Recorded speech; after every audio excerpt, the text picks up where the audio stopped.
Hello guys, welcome to my English word meaning. ভিডিওটি ভালো লাগলে लाइक एवं सब्सक्राइब करना। चलो शुरू करा जाक। नंबर 1 फट का मतलब खाद्य। नंबर 2 राइस का मतलब भात। नंबर 3 मूड का मतलब मिजाज। नंबर 4 ओल्ड का मतलब पुराना। नंबर 5 सिंग का मतलब गान करा। नंबर 6 फीट का मतलब पैर पता।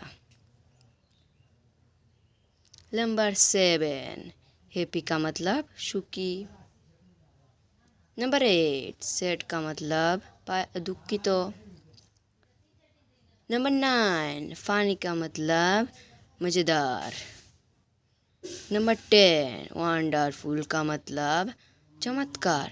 हेलो गाइस, भिडियोटी ভালো লাগলে শেয়ার এবং এন্ড সাবস্ক্রাইব कर देना। बाय।